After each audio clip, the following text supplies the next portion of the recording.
poder recordar y poder seguir adelante, avanzar.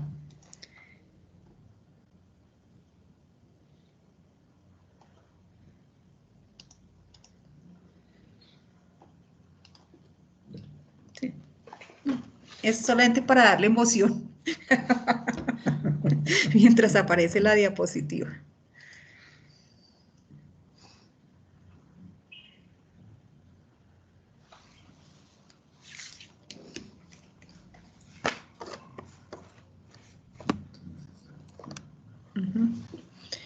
Bueno, muy bien.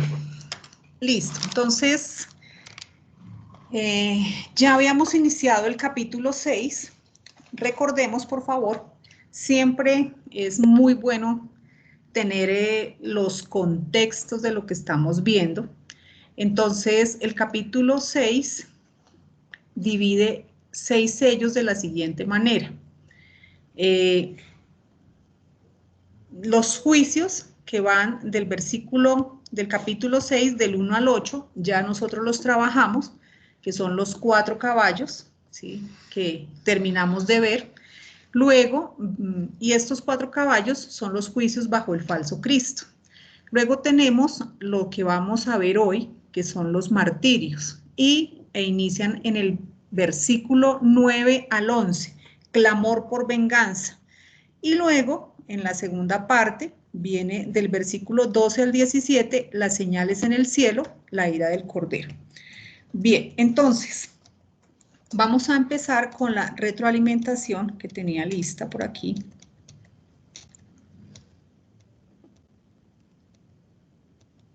Bien, acá. Entonces, puedo quitar aquí este, Miguelito. ¿Este? No, de que lo corre, coges el centro y lo mueves si quieres. De este botecito. No. Lo bajo. No, no te no. No, ok, ya. Ok, para acá. Bájalo, tú ponle acá. Ok, lo puedo meter allá. Así. ¿Listo? Bueno, bien. Vamos con el quinto sello. Entonces, dice en Apocalipsis 6:9, dice, cuando abrió el quinto sello, vi bajo el altar las almas de los que habían sido muertos por causa de la palabra de Dios y por el testimonio que tenían. Y clamaban a gran voz diciendo, ¿hasta cuándo, Señor santo y verdadero, no juzgas y venga nuestra sangre en los que moran en la tierra? Y se les dieron vestiduras blancas y se les dijo que descansasen todavía un poco de tiempo, hasta que se completara el número de sus consiervos y sus hermanos que también habían de ser muertos como ellos. Bien, la clase pasada iniciamos el trabajo sobre este quinto sello. Aquí, para empezar, este quinto sello está enmarcado por un clamor de venganza. Ese es el contexto grande, ¿sí?, de este capítulo. Dice en Apocalipsis 5:3, y ninguno, ni en el cielo, ni en la tierra, ni debajo de la tierra, podía abrir el libro, ni aún mirarlo. Y lloraba yo mucho, porque no se había hallado a ninguno digno de abrir el libro, ni de leerlo, ni de mirarlo.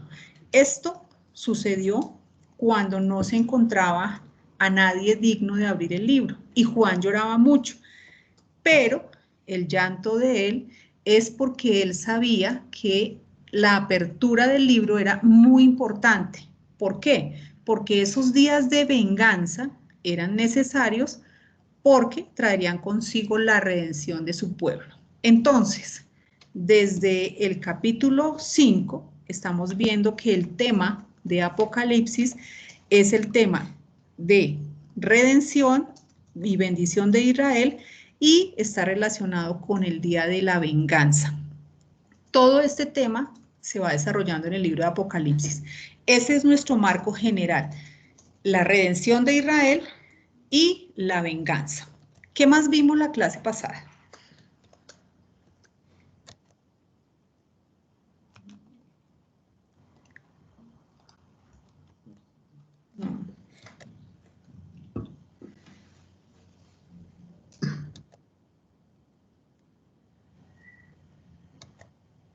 Bien, listo. También vimos que el ministerio del Señor Jesucristo, es muy importante entenderlo, también tiene estos dos aspectos.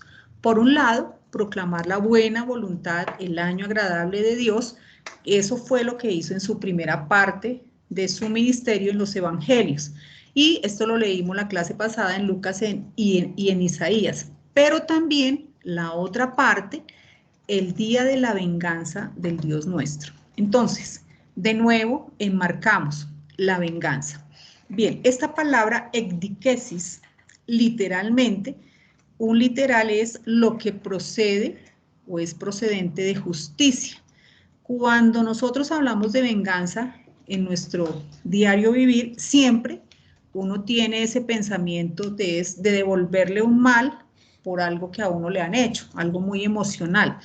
Pero, ojo, el contexto aquí, la venganza es de Dios y es una palabra que se usa que es procedente, ¿sí?, de la justicia de Dios, no como una venganza humana, no tiene nada que ver con nuestros sentimientos ni con los sentimientos de Dios, sencillamente es el resultado de un juicio justo, que lo vamos a ir desarrollando también.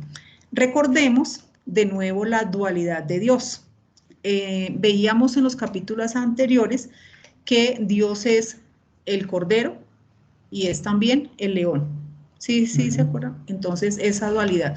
Ahora aquí vemos el Dios de amor, pero también vemos el Dios de venganza. Muy importante.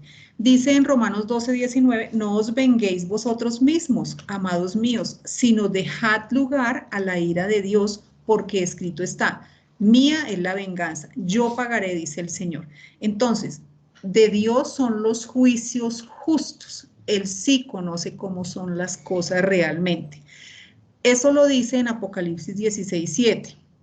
También oí a otro que desde el altar decía, ciertamente, Señor Dios Todopoderoso, tus juicios son verdaderos y justos. Es decir, nosotros no podemos involucrar nuestros pensamientos pensando que Apocalipsis es como si Dios tuviera rabia y se vengara de los que le hicieron mal a su pueblo. Son los juicios justos que van a recaer sobre los que le hicieron daño efectivamente a su pueblo, pero son juicios justos y quien juzga es Dios con toda justicia, no tiene nada que ver con emociones. Es muy importante ver ese contexto. Bien, los juicios de Dios, es decir, esta venganza procedente de justicia, proceden del altar. Aquí Juan está diciendo, vi bajo el altar las almas de los que han sido muertos por causa de la palabra de Dios y por el testimonio que tenían. Proceden directamente estos juicios de la presencia de Dios. Por ejemplo, lo dice en Apocalipsis 16:5. Y oí al ángel de las aguas que decía, justo eres tú, oh Jehová, el que eres y el que eras, el santo, porque has juzgado estas cosas, por cuanto derramaron la sangre de los santos y de los profetas. También tú les has dado a beber sangre, pues se lo merece, pues lo merece. También oí a otro que desde el altar, que es de donde proceden los juicios, decía, ciertamente, Señor Dios Todopoderoso, tus juicios son verdaderos y justos. Aquí se está hablando que estos juicios justos son porque ellos tuvieron conciencia de lo que estaban haciendo y se merecen esa retribución, ¿sí? Lo hicieron con entendimiento. Los juicios provenientes del altar se profetizaron a las iglesias. Es muy importante recordar que todo esto va enlazado. Nosotros estudiamos en los primeros capítulos cómo el Señor Jesucristo, recuerdan, les hablaba a las asambleas, a la iglesia de Esmirna, a la de Éfeso, a cada una le fue diciendo, ¿sí?, palabras para alentar a los vencedores. Ejemplo, aquí a la iglesia de Esmirna le dice, no temas en nada lo que vas a padecer. Ahí ya está hablando de padecimientos. He aquí, el diablo echará a algunos de vosotros en la cárcel para que seáis probados y tendréis tribulación por 10 días.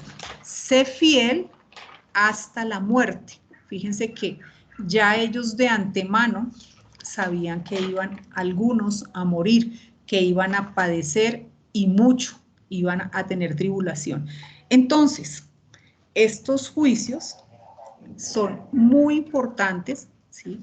En virtud que son necesarios para hablar también del rescate o la redención de Israel. Entonces, viene la pregunta, bueno, ¿por qué los juicios? Entonces, hagamos una retroalimentación. Este clamor de estas almas es por venganza, que es el tema que trata Apocalipsis. Esta venganza son los juicios justos de parte de Dios y provienen del altar, de allí mismo. Ahora, muy importante entender por qué los juicios. Y la respuesta es la siguiente. Estos juicios son la respuesta, ahora sí vamos a contextualizar pequeñito ahí en el versículo, son la respuesta a las oraciones de todos los santos. En este caso en particular, a las oraciones de estos vencedores cuyas almas ya estaban bajo el altar. Entonces, ahí lo dice en Apocalipsis 8:3.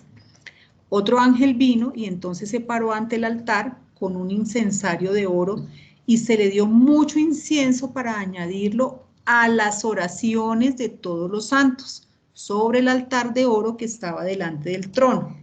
Y el ángel tomó el incensario y lo llenó de fuego del altar y lo arrojó a la tierra, y hubo truenos y voces, relámpagos y un terremoto. Estos son los juicios. Entonces, estos juicios que van a venir, porque aquí nos van a decir todo lo que le va a suceder a la tierra, en este caso son por causa de las oraciones de los santos. Y como digo en este versículo, exactamente por las almas de los que se encuentran bajo el altar. Pero ahí dice las oraciones de todos los santos. Recordemos que no solamente estos vencedores de Apocalipsis sufrieron. Más atrás, como lo vamos a ver, hubo también otros que sufrieron persecuciones en el tiempo de los Hechos. Por ejemplo, Esteban, ¿recuerdan cómo murió? Dice en Hechos 7:55, pero Esteban, lleno del Espíritu Santo, puestos los ojos en el cielo, vio la gloria de Dios y a Jesús, que estaba a la diestra de Dios, y apedreaban a Esteban, mientras él invocaba y decía, Señor Jesús, recibe mi espíritu. Seguramente esta oración también está registrada y también es un clamor, ¿sí? Aquí mismo en Hechos nosotros sabemos todo lo que padeció Pablo, ¿sí? Recordemos que estos apóstoles, estas personas padecieron por el nombre de Jesucristo. Dice en 2 Corintios 12:7, y para que la grandeza de las revelaciones no me exaltase desmedidamente, me fue dado un aguijón en mi carne, un mensajero de Satanás que me abofetee, para que no me enaltezca de sobremanera. Respecto a lo cual 3 veces he rogado al Señor que lo quite de mí. Aquí hay una oración, ¿cierto? Él le dice, mire, yo este aguijón lo tengo, y me ha dicho, bástate mi gracia porque mi poder se perfecciona en la debilidad. Por tanto, de buena gana me gloriaré más bien en mis debilidades para que repose sobre mí el poder de Cristo. Por lo cual, por amor a Cristo, me gozo en las debilidades, en afrentas, en necesidades, en persecuciones, en angustias. Él se gozaba, porque cuando soy débil, entonces soy fuerte. Ya ahorita me devuelvo acá. En 2 Timoteo 3:11 dice, también con respecto a Pablo, persecuciones, padecimientos, como los que me sobrevinieron en Antioquía, en Iconio, en Listra, persecuciones que he sufrido, y de todas me ha librado el Señor. Y también todos los que quieren vivir piadosamente en Cristo Jesús padecerán persecución. Entonces, estas personas han clamado, pero no solamente ellos, nosotros también hoy, ¿sí? Hacemos oraciones por lo que padecemos en las distintas situaciones que estamos viviendo, ¿sí? Lo que pasa es que en nuestra limitada comprensión uno siempre piensa que Dios no responde, ¿sí? Que Dios como que si estuviera alejado de estas peticiones. Pero lo que está mostrando este versículo es algo diferente. Está mostrando que efectivamente Dios sí responde a las oraciones. Ahora me voy a devolver. Bien, entonces, para redondear un poco, estos juicios justos que están saliendo del altar, provenientes de la justicia de Dios, lo que nos quieren mostrar es algo muy importante. Empezando porque quinto sello, el número 5, es el número de la gracia, ¿sí? De la gracia para nosotros. Y es justamente este sello, Dios se lo reserva a la memoria que Él tiene de sus santos. Y no solamente de ellos, sino de las oraciones. Podríamos decir de alguna manera que Dios siempre, siempre, o sea, decimos que Dios siempre registra nuestra oración, que está simbolizada en la copa de incienso, ¿sí? Entonces, en este contexto son las oraciones de sus vencedores a la hora del martirio. Dios no ignoró, por supuesto, que ellos estaban sufriendo persecución, dolor, angustia, ¿sí? De pasar por la gran tribulación. Entonces, lo que Dios muestra acá es que Él tiene muy presente en su memoria aquello que intentaban los vencedores, que era mantenerse firmes, ¿sí? A pesar de la persecución, a pesar de que lo querían marcar, a pesar de que les hicieron todo esto, Él tuvo eso, lo tuvo en su corazón y acá lo está mostrando. Entonces, vamos a ver que para él es muy significativo puesto que él les otorga un premio, unas vestiduras blancas, como lo vamos a ver. Entonces, muy bello que en medio de todas estas cosas, este Dios de venganza, de juicios justos, es el Dios de amor. Y lo está mostrando aquí, cómo él registró en su memoria o va a registrar todo aquello que están haciendo estos hombres en medio de tanta tribulación. De la misma manera, en todos los tiempos Dios ha tenido o nos tiene en su memoria. Entonces, desde el comienzo de los tiempos, seguramente que cuando Caín persiguió a Abel, ¿cierto? Desde ese momento, pues Abel fue un vencedor porque él hizo lo que tenía que hacer y en el nombre de Dios, ¿sí? Sufrió muerte por causa de haber hecho lo correcto. Entonces, si uno empieza a mirar, los vencedores de todas las épocas han padecido por causa, ¿sí? De sus principios. Y pues nosotros hoy no somos la excepción. Lo que pasa es que estamos en medio de la gracia y no se nota tanto, ¿cierto? O sea, es en medio de lo mejor que tiene Dios, pues nuestros padecimientos jamás se podrán comparar tal vez con ninguna administración y mucho menos con los vencedores de Apocalipsis. Entonces, es importante que nosotros sepamos y miremos esto que está sucediendo en este altar. Por un lado, los juicios justos, merecidos, porque como lo vamos a ver, los moradores de la tierra hicieron lo que quisieron con estos hombres, porque tenían poder. No es diferente a hoy, lo que pasa es que multiplicado no sé por cuántas veces, que la maldad se enseñorea, ¿sí? Sobre los que pueden. Un ejemplo, perdón, muy cercano para que lo entendamos, un Maduro con Venezuela. Él tiene el poder de arruinar vidas, familias enteras, y lo hace, ¿sí? Él es de una forma, como lo vamos a ver, un morador de la tierra, y él tendrá algún día que comparecer. Entonces, por un lado, ver ese amor de Dios, recordando las oraciones de estos vencedores en ese momento tan angustioso, ¿sí? Y por otro lado, diciéndoles tranquilos, que ya viene la venganza. O sea, ustedes si hay que morir, pues a morir, pero ya viene el juicio justo. Entonces, ¿qué significan el alma, las almas bajo este altar? Las oraciones. Significa ese clamor que llegó al corazón de Dios y Él lo tiene ahí presente. antes de ser martirizado. Por eso ellos dicen, ¿hasta cuándo? ¿Hasta cuándo? Bien, una pregunta que es necesario aquí resolverla. ¿De quiénes son estas almas? La respuesta es de los vencedores que habían muerto hasta ese momento. Recordemos que estamos en el 5.º sello. Eso quiere decir que ya en el primer sello murieron, en el segundo sello murieron otros vencedores. ¿Recuerdan los caballos? Entonces, el primero, el que viene, las guerras, el del hambre, todo esto, murieron vencedores. Entonces, hasta aquí, digamos, hay como un corte. Hacen falta todavía otros. Entonces, dice aquí, en el versículo de Apocalipsis 24, muestra quiénes son. Y dice, vi tronos y se sentaron sobre ellos los que recibieron la facultad de juzgar. Y vi las almas de los decapitados. Aquí ya dice cómo murieron. Por causa del testimonio de Jesús y por la palabra de Dios. Los que no habían adorado a la bestia ni a su imagen y no recibieron las marcas de sus frentes ni de sus manos. Y vinieron y reinaron con Cristo 1000 años. Esas son las almas de los que están ahí, los que no quisieron marcarse, ¿sí? Bien, entonces, ¿cuál es el propósito de mostrar las almas de estos vencedores ya muertos? O sea, Dios, recordemos, estamos hablando de un libro que trabaja símbolos y señales.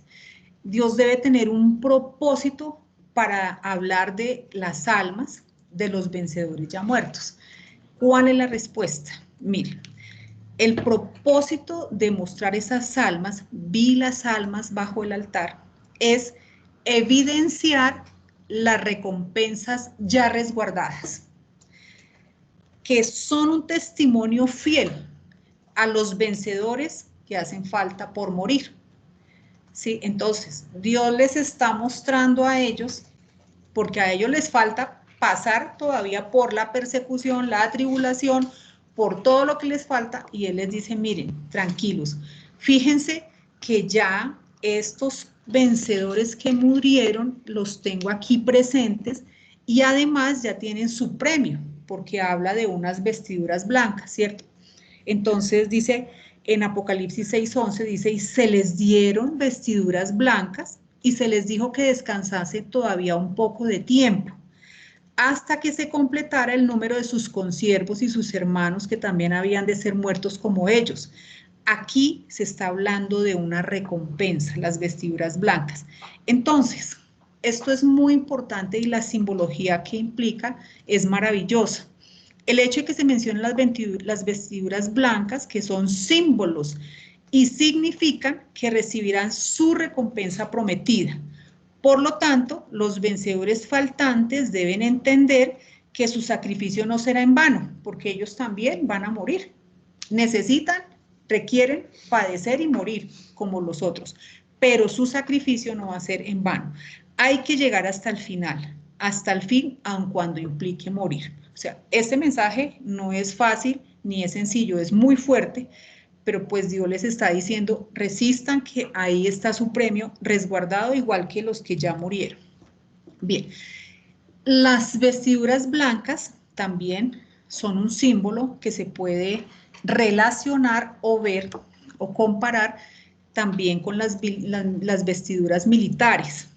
Recordemos que en las milicias o en la policía, etcétera, estas vestiduras representan categoría y rango, ¿sí? Entonces, de acuerdo a su vestimenta y a las cantidades de insignias, hay un rango que ha sido ganado, pues, con esfuerzo, con dedicación, etcétera, etcétera. Podemos inferir también que estas recompensas no serán las mismas para todos los vencedores, puesto que habrá algunos que tengan más atributos, mejores premios de acuerdo a lo que padecieron o bueno, no sé lo que Dios habrá prometido. Entonces, esta recompensa es la promesa para ellos, lo cual no significa que ya haya ocurrido, porque es que como uno lee literal, dice, murieron y les dieron vestiduras blancas, entonces pareciera que ya todo hubiera ocurrido. ¿Qué es lo que sucede? o sea, el propósito es ver que esta recompensa está resguardada para el momento en que se les vayan a otorgar. Porque cuando se lee así, entonces ellos murieron y están las vestiduras blancas. ¿Cómo lo podemos entender? Exactamente como lo que nosotros hoy tenemos en nuestra vida. ¿Qué tenemos hoy? Los lugares celestiales, ¿cierto? Nosotros hoy, por fe, tenemos en concreto, ¿sí?, que estamos sentados ya en los lugares celestiales.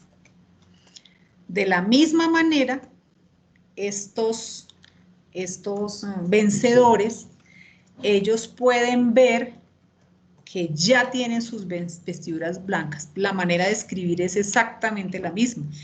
Para nosotros hoy nos dicen en Efesios 2:6, y juntamente con él no resucitó. No dice, ¿nos va a resucitar? No, dice, no resucitó, y asimismo nos hizo sentar en los lugares celestiales con Cristo Jesús. Entonces, esto es maravilloso. Así como nosotros por fe sabemos que va a haber un día en que esto que ya tenemos, que estamos sentados en los lugares celestiales, se va a cumplir, igual ellos. Se les muestran las recompensas, las vestiduras, para que ellos sepan que están ahí, que son de ellos y que las pueden tomar por fe. ¿Sí? O sea, muy importante mirar esto.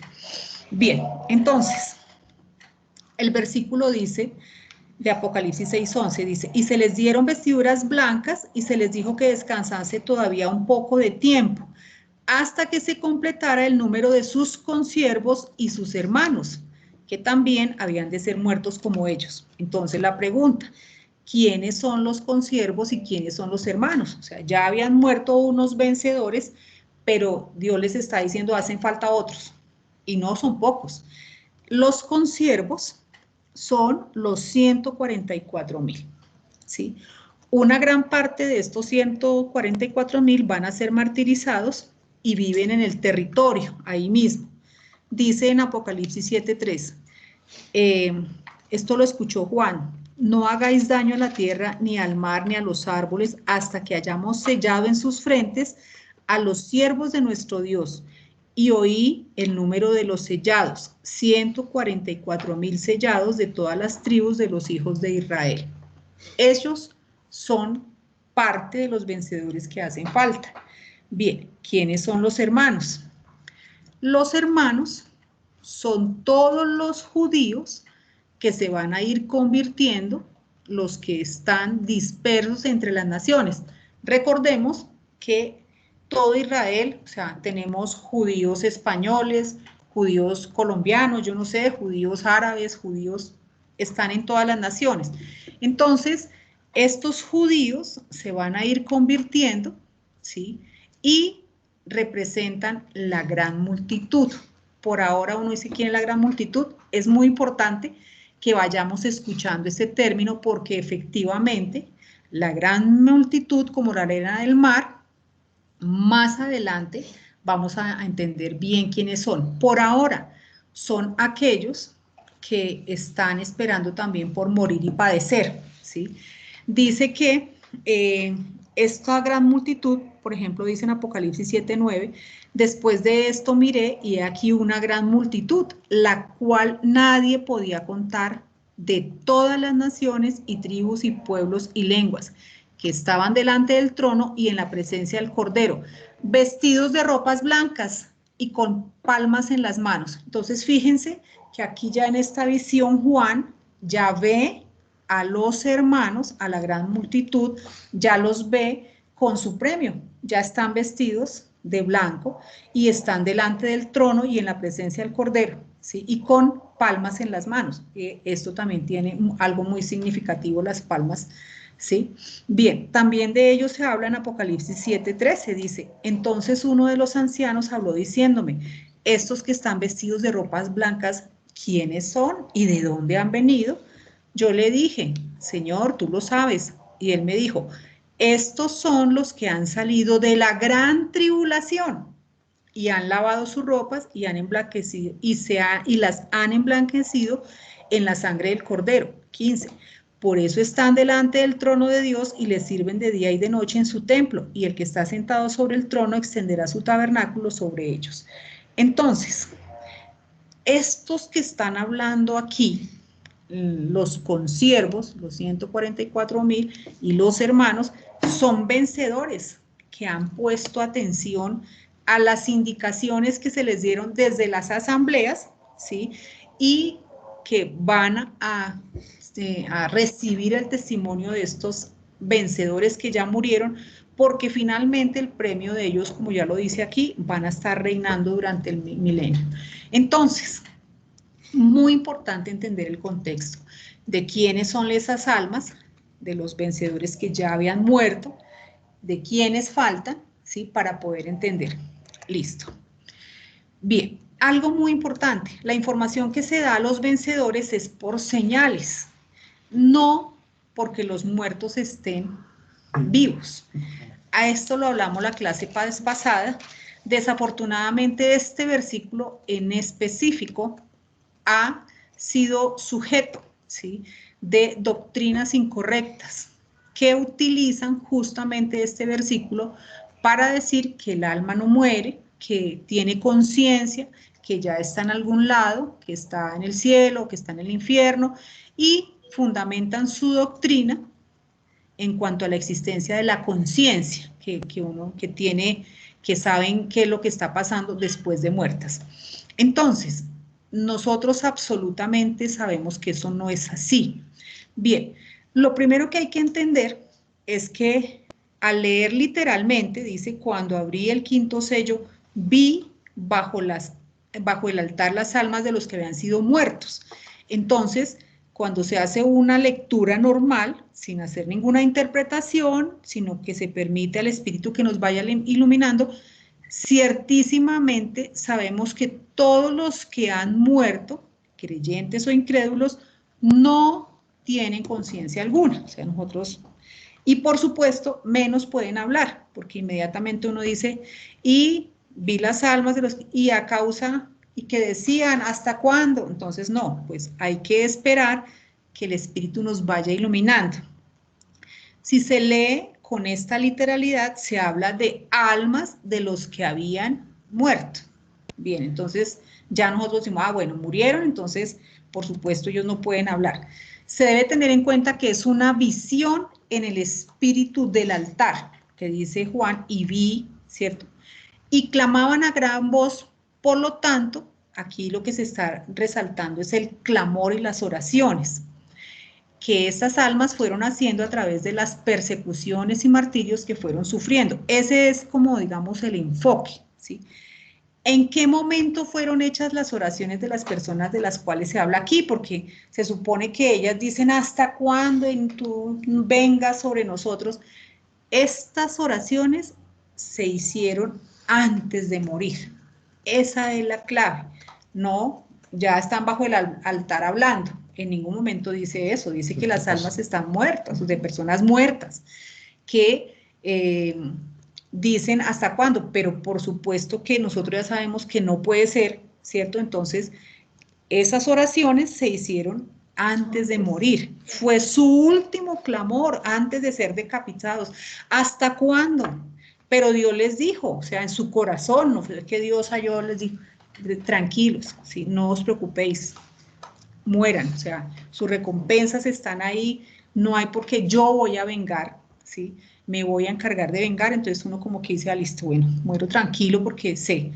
Entonces, recordemos, ¿dónde están los muertos? Los muertos están en el Seol, en ese estado continuo de muerte. Es un lugar atemporal, ¿sí? Donde están ahí los que han muerto esperando la resurrección, ¿sí?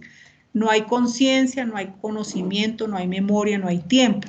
Salmo 6:5, porque no hay en la muerte memoria de ti, nada, ¿sí?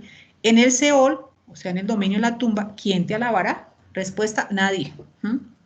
Consideraciones. Aún si se dijera que el alma del hombre ya estuviera en algún sitio, entonces, ¿qué sentido tendría el juzgamiento? Entonces, ¿para qué Dios habla de comparecer en algún lado, si ya pues estarían o glorificados o castigados, no habría necesidad de comparecer ante el tribunal de Cristo. Entonces, de alguna forma, Dios sería mentiroso al decir lo siguiente, Romanos 14:10, pero tú, ¿por qué juzgas a tu hermano? O tú también, ¿por qué menosprecias a tu hermano? Porque todos compareceremos ante el tribunal de Cristo, de manera que cada uno de nosotros dará cuenta de sí. ¿Sí? Entonces, muy importante. Hechos 24:15 dice, teniendo esperanza en Dios, la cual ellos también abrigan, de que ha de haber resurrección de los muertos, así de justos como de injustos. Obviamente, esa es nuestra esperanza, que nosotros seremos levantados, seremos resucitados, ¿sí? Que no nos vamos a quedar en el Sheol, sino que efectivamente, así como Cristo resucitó, nosotros también seremos resucitados. Entonces, este tema de la muerte pues no está, digamos, a consideración.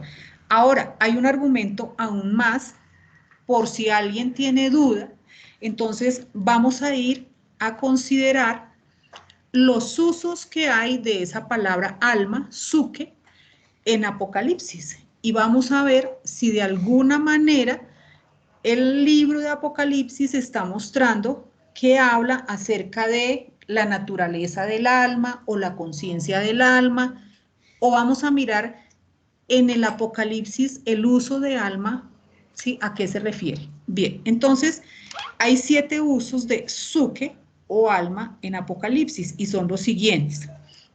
Dice en Apocalipsis 6:9, cuando abrió el quinto sello, vi bajo el altar las almas, creo que ya lo conocemos. Ese es el primer uso en el Apocalipsis. De los que habían sido muertos. Perfecto.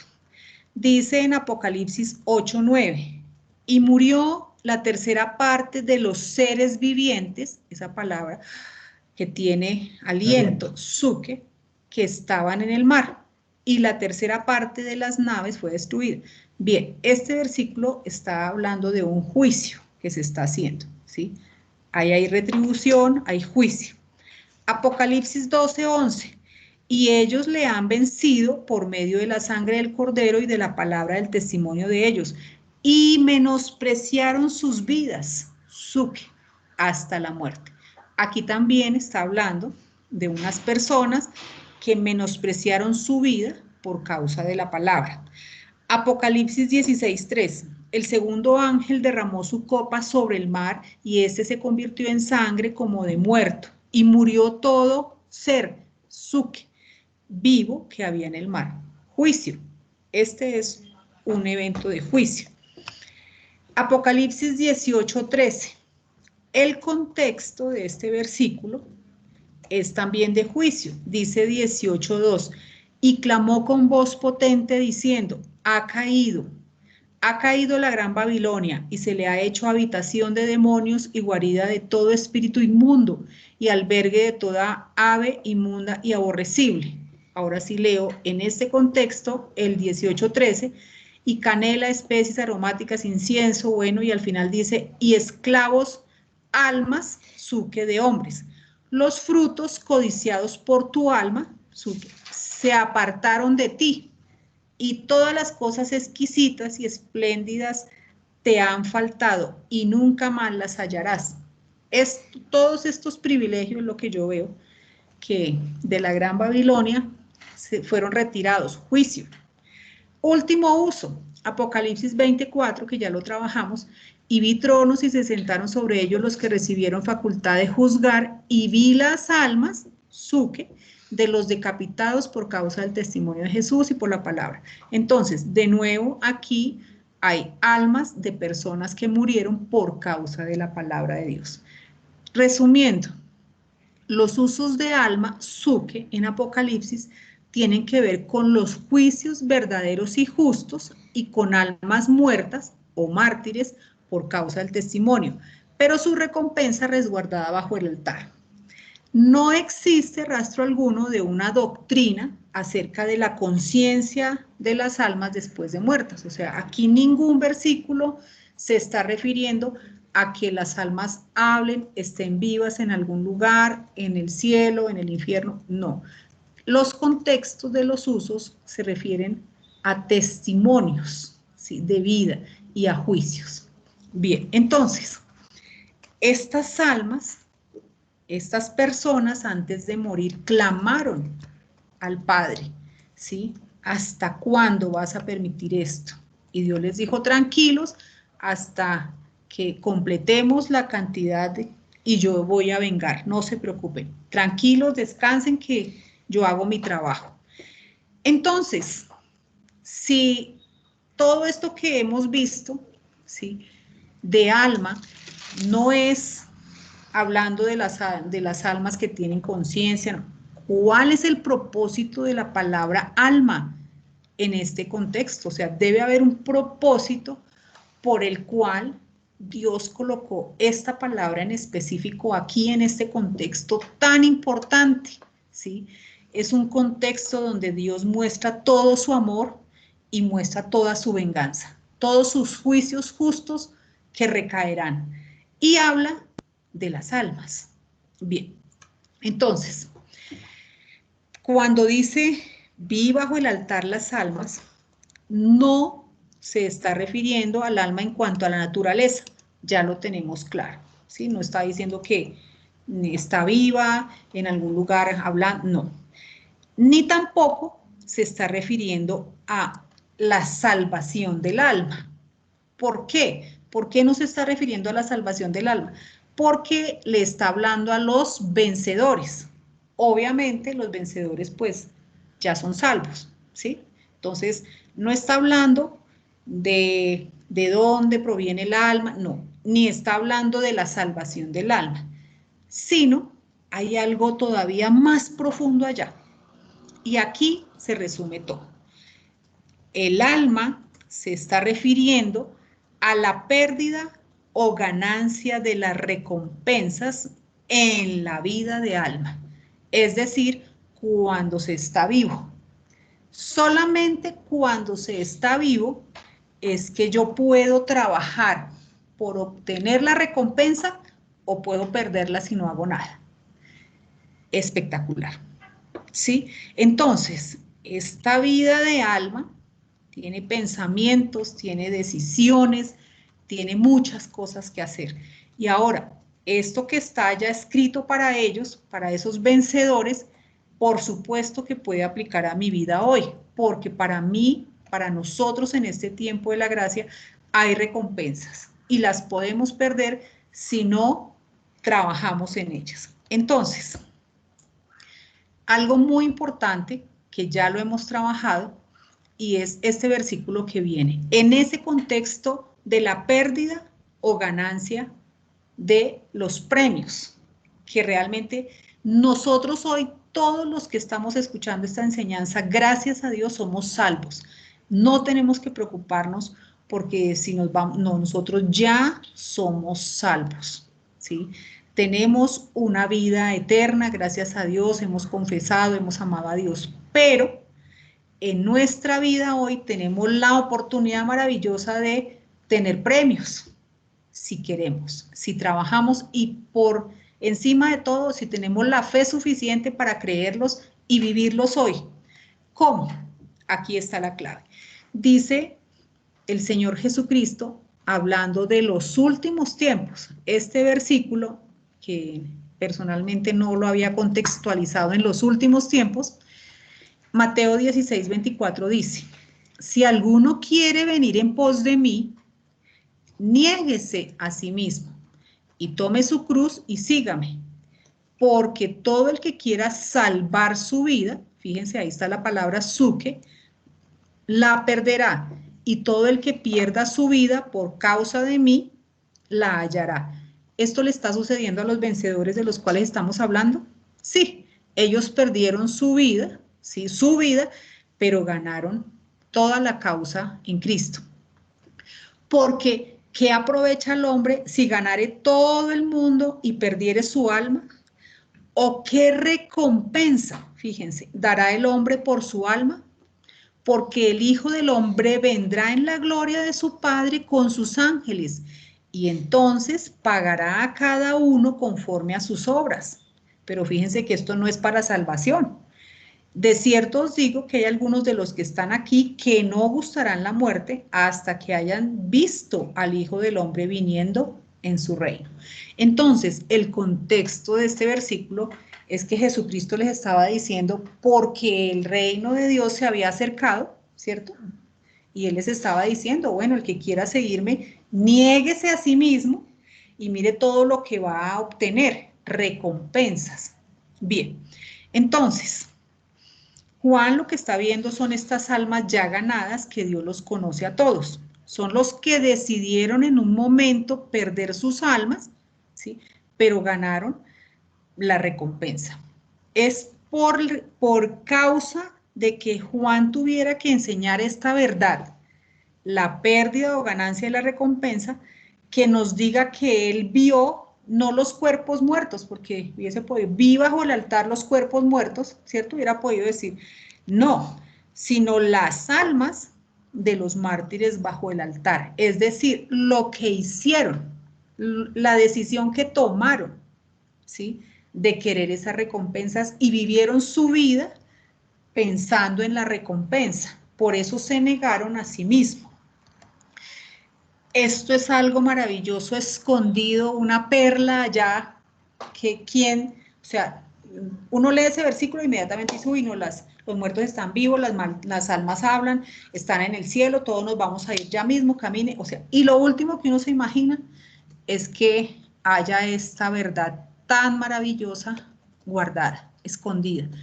Para nosotros hoy, niéguese a sí mismo, lo hemos trabajado, ¿sí? En la carne, perdón, no hay absolutamente nada, nada bueno. La carne es enemiga de Dios. Por la carne, el engaño más grande es que nosotros amemos a Dios desde la carne, que no se puede.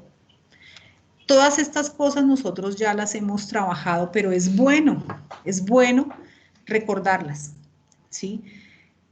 Para nosotros hoy también hay recompensas, que estamos ya sentados en los lugares celestiales, que vamos a ser manifestados y también vamos a reinar con Cristo, efectivamente, ese es el premio. Entonces, en el caso de las almas bajo el altar, ellos menospreciaron su alma en esta vida y hallaron la recompensa de reinar con Cristo durante el milenio. Nosotros también vamos a tener una recompensa. De la misma manera, para nuestra administración de la gracia, hay que anular la vida de alma originada en Adán, porque en ella no hay nada bueno, y admitir que no hay nada bueno en ella, y es necesario un sustituto. Como no hay nada bueno en mi carne, en esa parte exterior, en ese atrio, debo admitir que solo en Cristo hay una vida mejor, no hay más. Pero habrán, ojo, quienes quieran preservar y mejorar la vida de alma para presentarle a Dios su mejor. Algunos de nosotros de pronto estamos engañados, ¿sí? Trabajando en la carne, mejorando la carne, ¿sí? Para entregársela a Dios mejorada. Y a Dios realmente no la puede ver, no se ve. Entonces, eso que se está haciendo es el camino de Caín, ¿sí? Caín entregó lo mejor de su vida, que era su sudor. Él trabajó la tierra, se cansó en arar, ¿sí? Sembrar, recoger y llevarle a Dios. Su sudor, y dejó por fuera la palabra. Nosotros hoy, ¿sí? Necesitamos perder esa vida, negarnos a esa vida que hay en nuestros pensamientos, en nuestras grandes cualidades, en todo lo que añoramos, en lo que soñamos, o sea, solamente en ese Cristo que hay dentro, que estamos formando y fortaleciendo por la fe, cada día un escaloncito más arriba, para saber que sí estamos sentados en los lugares celestiales y que nada de lo que pase acá, aunque pase, pues puede afectar ese premio final. Fíjense que a nosotros nadie nos está persiguiendo, nadie nos quiere marcar, no nos quieren No. Estamos en los momentos más fáciles para poder creer porque no hay una persecución como tal. Sí, claro, somos perseguidos por el sistema, por la economía, perseguidos por nuestras emociones, perseguidos por nuestros deseos, por nuestras frustraciones, pero todo eso está en la carne y en Cristo podemos descansar. Entonces, si queremos ganar esa alma, lo que estamos realmente ganando es el alma inmortal de Cristo, porque es lo que tenemos dentro. Nosotros tenemos dentro la inmortalidad de Cristo y necesitamos tomarla, ¿sí? Esa es la verdadera vida vivificante en espíritu y la podemos tomar ya sobre esta tierra. Negarse a la carne es empezar a trabajar ya la vida eterna. Entonces, es una parte maravillosa de la palabra de Dios que encontramos en medio de Apocalipsis. Ese Dios de venganza, de juicios justos, pero es un Dios totalmente de amor que reconoce a cada uno con su nombre, reconoce su trabajo en este cuerpo, en esta vida, y nos tiene en